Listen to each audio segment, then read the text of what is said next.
président azotambola na bacortège ebele parce que infiltration ezali infiltration ezawa où c'est que l'infiltration na niveau ni bon moto azobaka battre la présidence ya Félix ntango azondone basénégalais azondone barwandais baconseiller na ye azotinda ye yo ozobeka mo infiltration bafélix ayebi ye moko te bazali basemeki bazali na baarrangement na bango lelo yo makolo eza wata mais délégation ya tiro na délégation ya rwanda baza na ngolao didiski baye kodisiki te félix atindi yawo ya ye kagame mpe atindi ya ye mikolo boye oyo te bayokani kagame azotinda basoda bamilitaire na ye félix mpe azotia bamilitaire na ye batrake ba FDLR ndenge azwaki baugande basali opération conjointe na armée congolaise batrake baadefnal en entendant nsima na bango basoda ugandais bazosoutenir ba M23 batieli bango mpe bapermettre bango bakuti bunagana ntango bakuti bunagana lelo tozolo le même uganda soutient l'armée rwandaise mais côté cilongo mpe akekotoba armée ugandaise yango atia bango na bamilitaire na biso nyonso tozosanga armée liba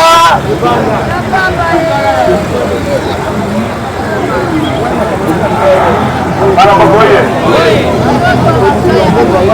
tokoloba bazoyoka te tokoloba peseki mobutu yoka bacongolais mobutu alobi ngai kombo na ngai cese kokokombondo waza cese kokokombondo waza lolo desire kabila bengi yao tokutana na afrique du sud mobutu atelemi lolo desire kabila misuliko alobi nde wana eza boye yo okei deja na kotala yo te badomination ya mokoamane taboy bazosona wapi na barniere na mai oyebi yango te me mobutu atiaki boye lolo desire kabila bosongo moto mutu nga mpe nazongi na eseri mpe esalaka 7 mois nazoya azali lelo azali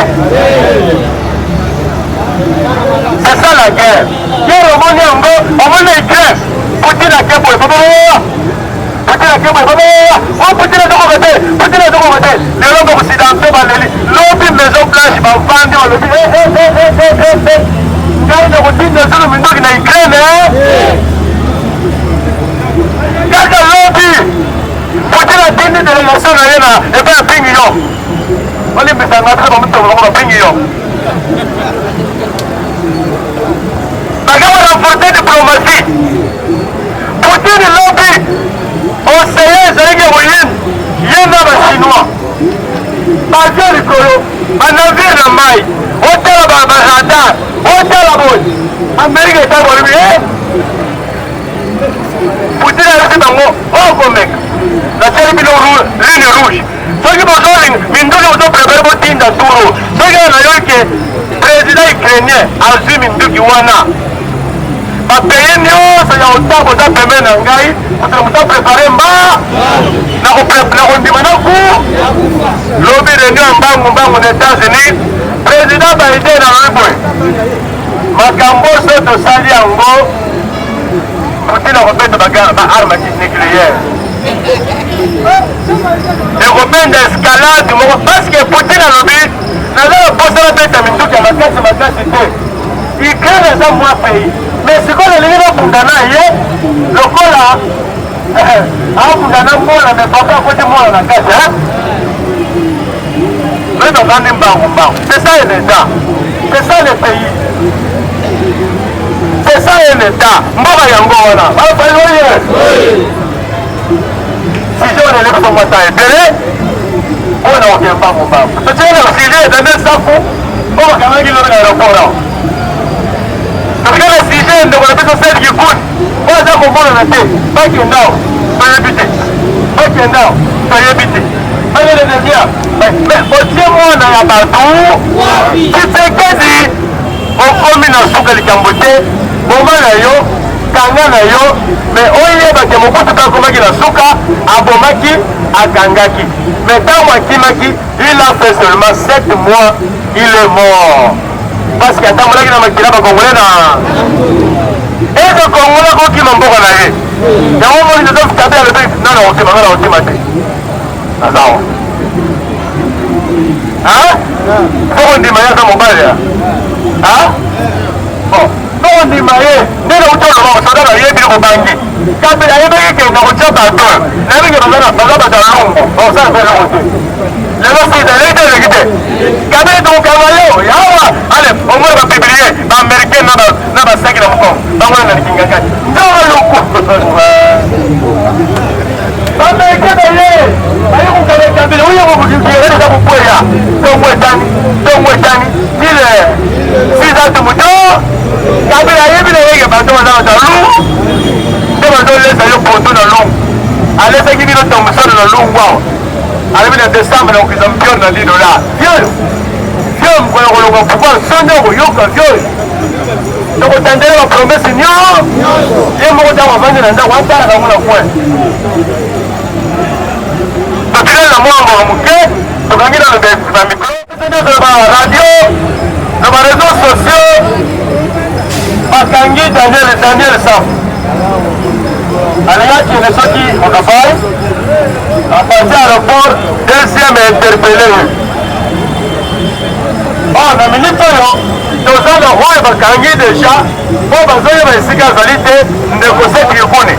Et ils ont besoin d'opposition à fabriquer et d'aller sur le lobby, et d'aller dans le Congolais, et d'aller aux gens en moto. Et donc, au temps, ça va Congolais, quand ça va aller au Congolais. Congolais, Nios, à l'opposition, à la majorité, ceux qui ont bouffé, ceux qui ont gagné, ceux qui ont dénoncé pour les avoir pratiqué à ma baie. Et Daniel Safle, les autres sont là-bas, à la il y a deuxième, il y a un mec, qui est lobby dans l'aéroport. Cette école de l'année 12e jour, c'est le 13e jour depuis la Kangaye. Alors on s'est retrouvé, c'est un année introuvable, c'est-à-dire place à Zali, à Zakolobati. Moi, si il y a qui dans Demia, le but de l'équipe de Yéti. Parce que dans Ahmed, le but de l'équipe de Yéti. Mais, à Zakolobati, on a banco. À Okoufate, à Okoufina Yéti, Nazar Maboko là-bas, mais au sein de la justice, il y a le peuple d'abord, mais ça vient pas d'être satanique. Le peuple d'abord, l'Incorbani. Justice est malade, justice est équitable. Soyez dans Salim, mais pas oui, pas au Kangaye, mais pas au bombe à Moudouté, à la retrouvable. Constitution lobby, ceux qui va gagner congolais. Après quelques heures, il faut bien former Bébanaye, et après quelques heures, il faut bien former famille naïe. C'est la constitution. Mais comment le peuple d'abord n'arrive pas à respecter cette constitution? Ceux qui vont respecter la Bible, ceux qui vont respecter la Bible, ceux qui vont respecter la constitution, ceux qui vont respecter le Congo, le Potamate. Wana oyo ya bandeko bazokanga na mikolo oyo nayebi ke gouvernement soki ekomi na kokende gouvernement soki ekei na kosila président soki amoni ke aéchoué azaka bavitese mosusu po abangisa bacongolais po abangisa bato akokoma bikangakanga toyebi ke prison ekotonda ye moko alobaki opposant bakotonda na prix mais ayebaki après prison na biso ya ye eza deux fois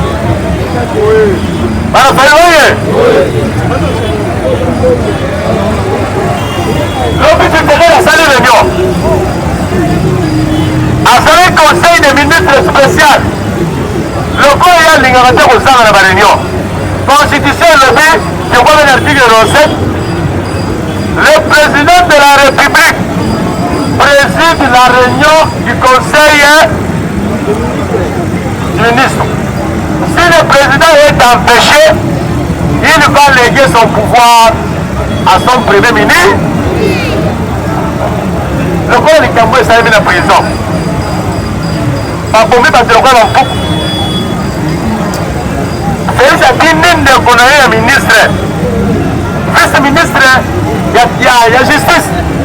Ce ministre-là qui a fait la honte de la République, à cause de Madame Vimbi, à cause de la défense. Parmi les ministres à Jésus, vous avez sonné, les noirs africains, vous avez sonné quoi? Ils nous donnent le bilan des morts. Oh non, dans le livre, monsieur les journalistes, il y a eu des morts.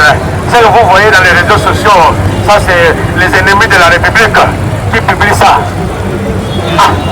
On envoie maintenant le ministre de l'Intérieur, Jacques Chaban, qui vient maintenant en prison. Il nous donne les bilans de 129 morts. Alors pourquoi le ministre on a fallu sur la télévision à Singapour pour avoir menti les Congolais.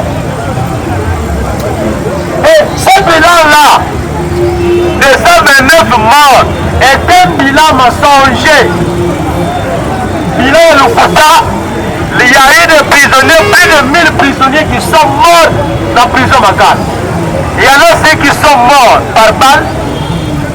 Et là, il y a beaucoup de pour la revenir à Tabango. Surtout les morts. Surtout parce que vous avez un conda. On va dire, parce que vous avez on doit se dire, que moi, puis ça, on le connaît à Soso. Et c'est mon tour de l'homme de mon bête de Massassi. Et ça l'est une télé. Et ça l'est passé. Donc, au moins, le Félix n'arrive à pouvoir d'ailleurs avant de Congolais des fois. Premier canage. Voilà, c'est là qu'il y a comme. Les Ouazalendo ont voulu. Il y a un moment où les Ouazalendo militaires, les Ouazalendo armés, après qu'on va s'écrire à Bango, Bafandina. Or, les Israéliens avaient tué les Ouazalendo pasteurs. On va marcher, on a reçu un Félix, on a reçu un aïe, à rompre la diplomatie dans Rwanda. C'était pour l'intérêt du Congo. Atindi Bachika t'a formé dans Kingabwa. Les militaires de Chikata que vous voyez, ce sont les militaires que j'étais formés déjà à Kingabwa. Chance c'est dans la coalition Kabila, il y en a Félix. Parce que Kabila, Tindi va sauter à Tanzania Bango. Les mêmes Chikata aujourd'hui, donc moi il m'a dit que un militaire bien armé, aïe au terme de ça, maman en Kwanga, chez la Munduki et Bandia ou Yao. Il termine les collègues à quoi 500 à quoi. Est-ce que Moussa va presser qui a soldat à quoi? Pourquoi les militaires congolais font la honte de la République démocratique du Congo? Donc il y a des soldats qui sont pouvoir. Mais il y a une attribution, il y a soldats, il y a une attribution, il y a police.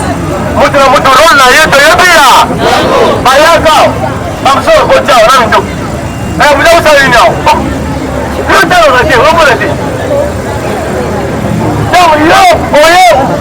le mineur. Bon, vous avez le mineur. Mais si vous avez contrôlé ces bangos, n'osez pas d'aller là-bas. Si vous avez des pièces pour vendre, alors ça, c'est un parti politique et il y a le ministère de l'Intérieur. Nous avons besoin de pièces limitées, nous avons besoin de Bazando, nous avons besoin de Kao. Attends, ce sont des opposants, des opposants. Demandez comment les Babalogana, Minduki Bayamilaï, ceux qui parlent de comment les mois 100 francs, limite des arbres. Policiers en couleur comme arrêté. Ceux qui besoin de l'île, on va se rendre à la pose. Vous commencez pour regarder les collègues pour y avoir. Vous répétez? Mais ça, c'est les gars. Nous sommes bons en point, on va comprendre un bon gaoué. Voilà la République. Niveau de l'Okita Yango. Dans lequel on l'offre, sans un gambe de piso, our tax, policier qui est d'abso. Sans casser un gambe Yangola. Sécurité. On peut la policier pour y rôder le matin. Policier a la poste naïe. Yako l'exige chez toi. Batali chez toi. Bazong Zelio, au Koti, au Sombi Bilo, au Silisi, Batali Cheto, Bazong Zelio Cheto, Sani. Je vois ce qu'on va faire dans l'eau. Au côté de la bureau, dans les gars bourgeois, Santat, dans Santa Leni. Dans Leni, mais ça, dans Moutazandara. Au lieu de bureau, Lombat. Au lieu de bureau, ça ne va pas la carte. qui désordre. Alors, mboka ezosenga politique pardon bakongolais mboka na Congo mawa po bomiyokeli mawa tata Congo lumumba tikeli biso yofele oyo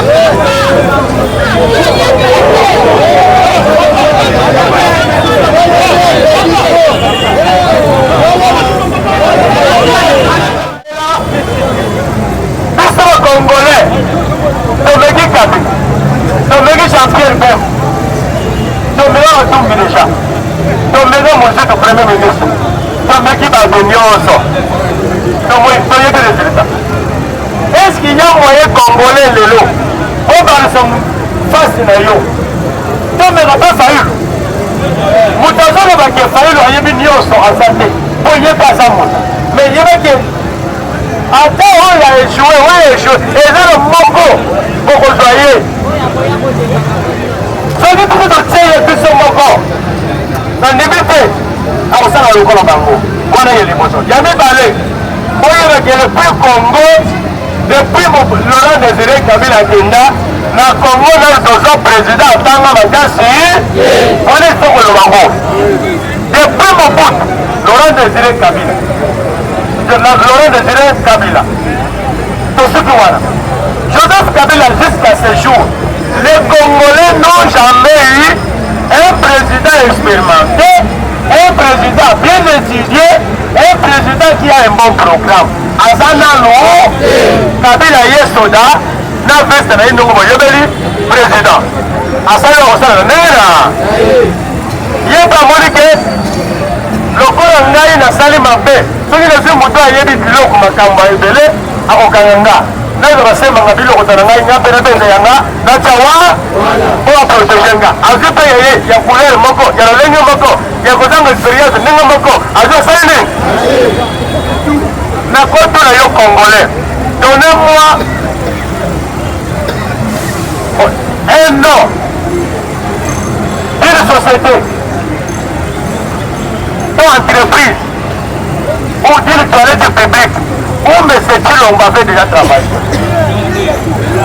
Même privé, même il y a l'État. C'est officiel. Bon, ça va. Alors, comment on peut prendre quelqu'un sans expérience, même si il y a encore après, et vous attendez, et l'eau, nous serons de fous. À cause de nous serons de fous. Rien ne sortira de bon. Na kati ya bato batanga ba classe balonga na kati ya bato basala na mosala na mboko te. Fayulu c'était un entrepreneur. Fayulu c'était une fille directeur général de la société pétrolière Cobil. Asali les États-Unis, asali le Sénégal, asali la Côte d'Ivoire, asali le pays belge.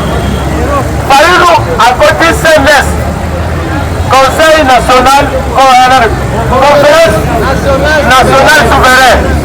Yenda Kambaki, organe de Bengi, au conseil pour les institutions. C'est lui qui a compté. Martin Fayulu, il fut député national et député provincial en 2006 en tant qu'indépendant. C'est-à-dire, à l'expérience européenne, ça biso, dans le Romansana qui est là sur la table de Kitoko, parce que nous les carré. Donc, ça y est confiance, donc ça y est dans nos confiance. Donc, nous avons besoin de choses. Nous avons besoin de confiance. Nous avons besoin de confiance. Aïba dans le thé, Asala dans le thé, tout à la paix, Maïle Naye, dans le Boussomana. Quand Fayulu va arriver, et quand la discipline de Boussoma, il y a bien le côté. Donc, c'est qu'il y a. Soyons prudents, pas le moins dans la politique, il y a tribalisme. Fayulu ne sera pas président de l'État, devant nous, il y a des Bayaka. Fayulu sera le président de la République de tous les corps. Félix Moutamemi et Kaza Félix, le président de la Rassaï, ils ont un moment, mais sinon, Moutamemi, Félix est le président de la République. Par moment, on dit, moi, toi, faut jouer le peu, faut soyez, soyez remettre la vie, amen, mais on gagne. Alors, nous avons niveau ezokende tana biso sisa nyonso oke motika bande obafa interview ezali tokosuka wana ezoke bien te. Peuple congolais nyonso azodeklare ke banda arrivé ya Joseph Kabila Kabange na pouvoir jusqu'à présent na moto ya nomaki mboka eke bien te. Tolelaki na époque ya Joseph Kabila que mboka ezo marché bien te makambo nyonso pasi bato bazokufa insécurité nzala transport pasi makambo nyonso ezalaki pasi tolukaki changement. Alors na 2018 toyaki kopona komi changement oyo ezalaki président Eli Martin Fayulu Madidi badongolo miso Kagame na Félix nani Joseph Kabila bayibi ye pouvoir bapesa yango na ndeko Félix Tshisekedi tokanisaki ndenge awutaki na libota ya Papa Etienne Tshisekedi koma azalaki opposant akosala mwa bolamu kasi tokomi na mokolo ya lelo 6 ans yango oyo passe multiplier lisusu kobakisama yango wana biso tokokontinue lite na biso na président Martin Fayulu pour récupérer pouvoir pour na changement biso bana Congo toluka changement na yango tosenga ndeko Félix andime loko oyo yaya na ye kulutu na ye président Martin Fayulu asengi na cohésion nationale pona nini ndeko na kati ya cohésion nationale wana toomona solution eza pona Congo po Congo eyeke mabe Congo toza na danger eza na kati ya mboka eza nini lelo boye ba Rwandais bazobundisa biso ba récupérer etandi ya mboka et puis babimisi ba Congolais mususu ko mba tête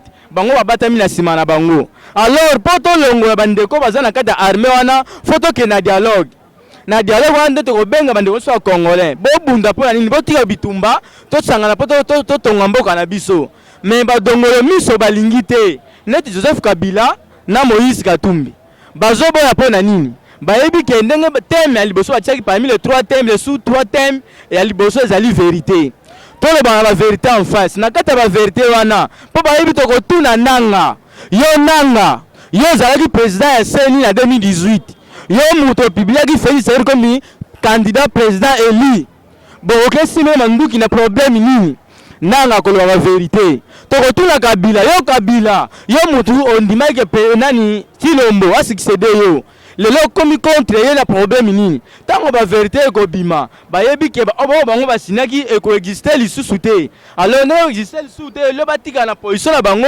fo baboya nde dialogue wana mais Kabila mona biso yuma te Kabila bengisaki 3 dialogue na période na ye aye na pouvoir na 2001 plutôt na 2001 na pouvoir 2001 abengi tango ye na pouvoir akutaki mboka ezalaki ya okabwana Jean-Pierre Bemba azalaki na Grande Équateur Zahir Ngoma azalaki mopanzi na ye Robert Rapasi mopanzi na mboka ezalaki divisé na 4 parties mais po mboka tozwa solution tozonga ini abengisaki dialogue oyo bayaki na dialogue bayaki bayuma te et puis le président Martin Fayulu azalaki mpe parmi les participants na kati ya dialogue wana et puis tosalaki yango mpona kosauve mboka kimia mpe ekotaki na mboka bagroupe rebelle nyonso wana esilaki alors aye kobenga su deuxième dialogue oyo ezalaki ya Sun City tokenda pe na dialogue wana toyaki bayuma te et puis di dialogue ya suka oyo 5 ans memisaki na 2016 po tokende élection oyo abenzaki na transition wana tokenda na badialogue wana mpona solution ya Congo et puis lelo mboka ezongi susu en danger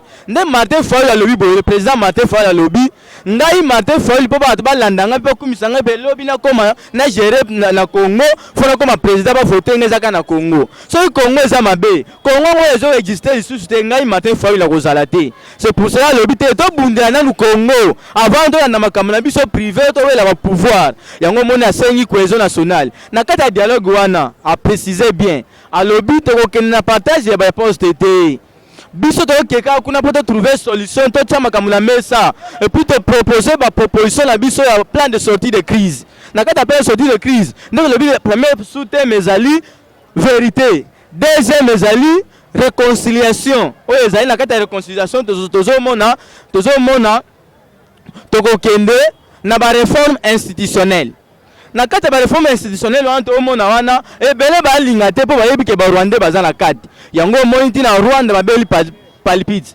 Kagame ye moko akomi biloko kofinga Martin Fayulu mpo ayebi ke so alobi tosala réforme institutionnelle bayeba ke ba Rwandais na kati ya Congo baza na institution ya mboka na biso ndenge tokolongola bango epala bango babénéficie lisusu te na babénéfice na bango bazalaki nango yango omoni bakomi obundisa biso ti omoni na bapolisier be bamilitaire oyo bakomi kolobaka bino bato afai bolakisa nini tokoma bino tokosilisa bino eza pamba te bazali bamilitaire mpe bapolisier Rwandais Ugandais Burundais oyo baza na kati ya Congo bayebi ke soki Fayulu makambo azolinga ekokisa biso tokose retrouve lisusu te c'est pour cela omoni bakoma oluka beelimine bato ya Fayulu mpe Fayulu succès ekita bakitisa Fayulu mpo solution ya Congo ezwama te mais biso bacongolais tokolinga yango te tozwa pour Martin Fayulu tokoaccompagner vision na ye tokobanga bango te mpe tokotika ti suka après lutte oyo tokozwa victoire. Merci.